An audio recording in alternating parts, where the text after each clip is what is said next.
Welcome back. This is Entertainment Thursday right here on Good Morning Kenya, and my name is Vivian Degwa. As promised earlier, right now we will be linking with a music producer all the way in America, Los Angeles. This producer has worked with the who's who in the entertainment industry. He is international. He is Grammy nominated. His name is H. Money. He has worked with the likes of Ciara. He has worked with Ricardo Banks. He has worked with Tiwa Savage. He has worked with Mary J. Blige. He has worked with Tiana Taylor. I mean, I could go on and on and on.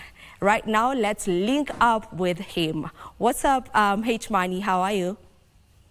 Hey, how are you? What's up? How you doing?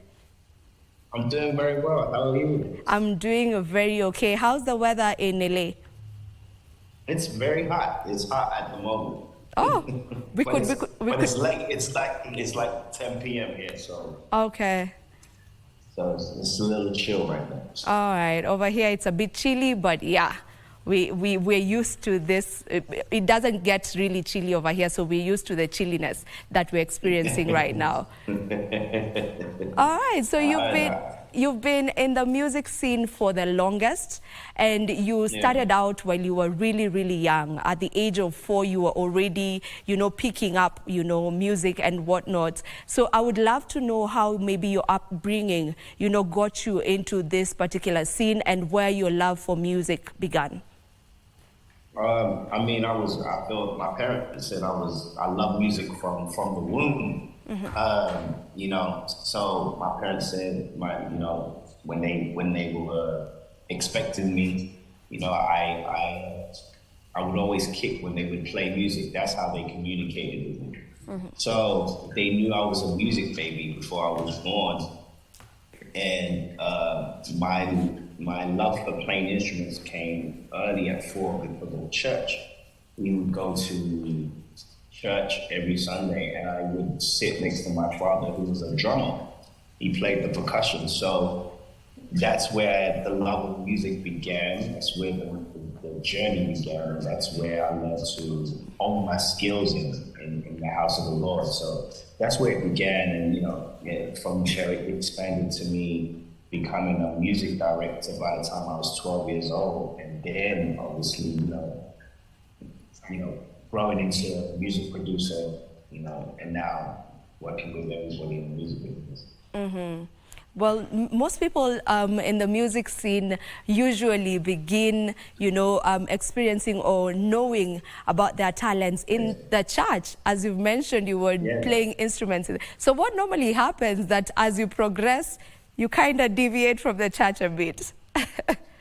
I'm still very much involved in the church, in church. So, I didn't really deviate so much, but more so collaborated with both sides of the industry, the church industry, the gospel industry, and mainstream industry, and kind of bridge them together. So that was always my goal. I think a lot of people, when they go into pop culture, they think they can't do both because they feel like one is more significant than the other. But I've managed to be able to be on both sides of the spectrum and still be able to consistently be in pop culture and work in gospel culture at the same time. So it's been a blessing being able to bridge that gap. All right, I hear you on that. So as I mentioned, you've worked with a lot of artists. A-listers to be specific. So what would you say distinguishes your sound to the point where you are the go-to producer for most of these artists? I think my international upbringing really helps. Being a Nigerian, British young gentleman, and having so much musical knowledge. My father's record collection, consisted of Fela Kuti, Shina Peters, King Sunny Ade, Orlando Wall, which are all Nigerian acts. On the flip side, it would be Dolly Parton, Kenny Rogers, from country music to Michael Jackson, Stevie Wonder, UB40, Simply Red, Calling the Gang. My father's music collection was so big that I learned to diverse my music. And, I was able to kind of utilize all the different cultures, British culture, and African culture, being a part of hip hop culture and R&B culture in America. I was able to merge that all together. And I think so what happens is I'm able to kind of make songs bigger than they normally would be because of the reach that I have and being able to diversify my sound. So I think that's what really brought me to made me become a go-to, because everybody was like, I want it to feel different. I want it to sound different. I want it to, I want to experience something different, and I would always bring that to the table. Mm-hmm. Mm-hmm. You're also a songwriter, and you've actually worked on In My Bed by Rotimi. You've worked together with Rotimi for In My Bed, which is a huge song as at now. Yeah. So how would you describe yourself as a writer? I just try to write songs that, that we relate to as culturally. And, I believe music is our form of communication. You don't have to speak the same language, but music can communicate to all languages. Mm-hmm. And music is the unifying, front for it all. So I just use music in that way to communicate and try and speak in a way that allows us to all understand and be in the same place and be on the same page, no matter what our language barriers are, or color barriers are, or destination barriers are. So it's a connecting tactic, and I love being a songwriter because of it. Mm-hmm. You've worked with big artists. I'll keep saying that because it's actually what it is. You've worked with the really big artists in the industry. So what's that experience like? And what is it that some of these big artists who are superstars, we just see them, on our screens most times. What would you say is in them that makes them the superstars that they are? And you, as you work with them, what's that experience like? I think a lot of them have just, unique talents that separate them from everybody else. Also, a lot of them are very hardworking. Chris Brown was a very hardworking young man who spends hours in the gym. Spends hours in the studio, recording songs, and his work ethic from studio to rehearsal to working out, back to the gym, back from there to the studio. He's a working machine, and a lot of the superstars I've worked with, that's one of the through lines that I notice is that they work very hard. And for me, the experience has been amazing because I work as hard as they do. We get to collaborate at that level, and there's been a lot of mutual respect because of the hard work that is put in, but also the willingness to learn from each other, expand on, our collaboration, and obviously being intentional to make sure that the industry and the world receives music in the greatest form that we can give it to them. Mm-hmm. For an artist who's watching us right now, what would you say it takes to make timeless music that will transcend generation after generations? I think one of the main things is honesty. Like, we have to be very honest in everything that we do when it comes to writing those type of songs. We want to be relatable, so we want to write songs that make us relatable to men, women, children, and then we want to be authentic, or as purely honest about our emotions, being honest about, our where we come from, our society, and I think that's the way we connect with more people. The more that we relate with people, the more the songs are accepted, and I think that's a concept that has the greatest songwriters in the world, from Quincy Jones to Babyface, have used, and I use to this very day. Mm-hmm. Yeah, I'm sure they've picked a thing or two from that. Now, African music is slowly taking over the global scene as we speak right now.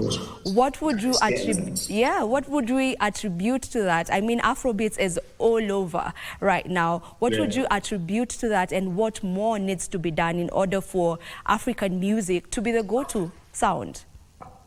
I think we have to, as Africans, be open to collaborating and being okay with other cultures and being involved. Because I think the segregation won't allow us to sustain if we do not, collaborate. And we've seen some great collaborations from Rema, and Sabrina to, Fireboy and HGM. And, we're seeing these amazing collaborations, but I think when we become more open to sharing the platform of our genre, we will see, some greater experiences happening. Afrobeat is transcending and changing the world as we see it. And once again, has given us a new look.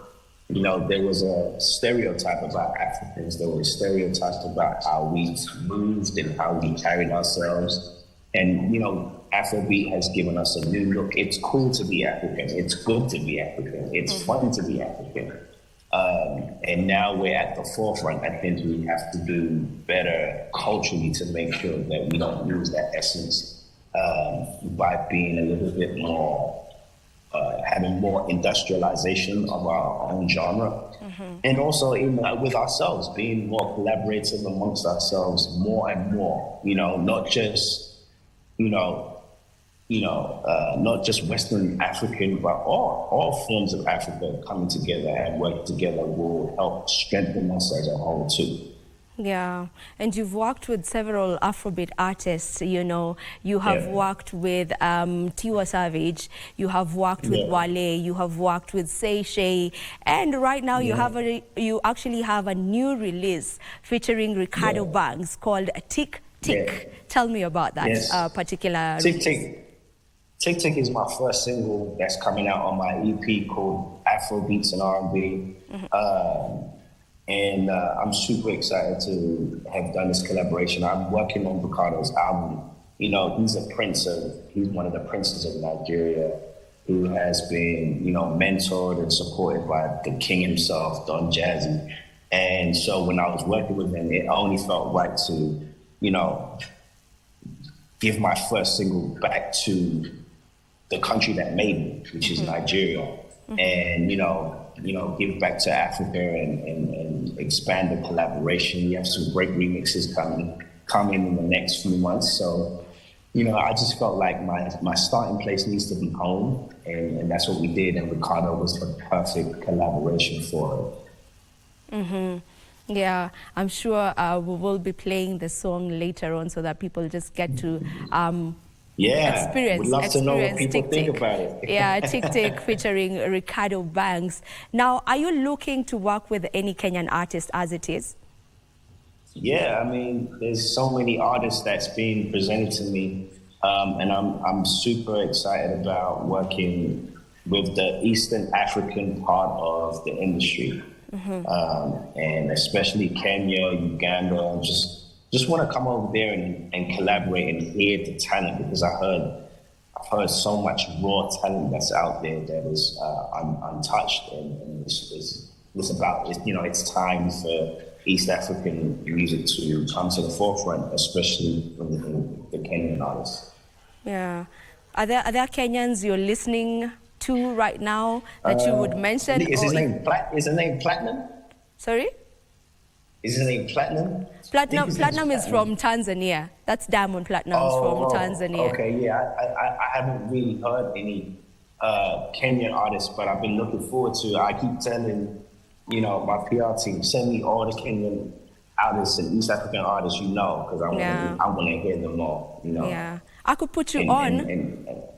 Put me on, come on. Yeah. We have really great artists. I could mention maybe just a few. We have Calligraph Jones that you can look into working with. We have Karun, who's really, really good with what she does. We have an artist by the name Keithan, who is also really, Okay. really a great R&B singer. So you can just check and look into some of those artists, and I'm sure you won't be disappointed. Would love to do that. I'll definitely do that for sure. And I can't wait to come to Kenya to visit. All right, so what next for you? You know, there's the EP that you've just talked about. Yeah. If you can elaborate more on the EP and where people Yeah. can probably get it. Yeah, so 2025 Pro and B, it drops in 2025. Our next single is called Sweet Girl, which will be featuring Rotimi and Neo, which I'm super excited about. You know, Neo's one of the greatest songwriter and producer artists that we've had in a long time. And, a good friend of mine, Rotimi also, as you know, is a good friend and brother of mine. And, this EP represents all my relationships, all my relationships, the friendships that I've groomed over the years, and the experience that I've, gotten from being in this industry. And also the collaborations are going to be interesting. You're going to see people, who you wouldn't normally see up with each other working together. And that's what the goal is for this EP is, to bridge the gap, between cultures and between societies and between genres, and create this melting pot in which we can all coexist.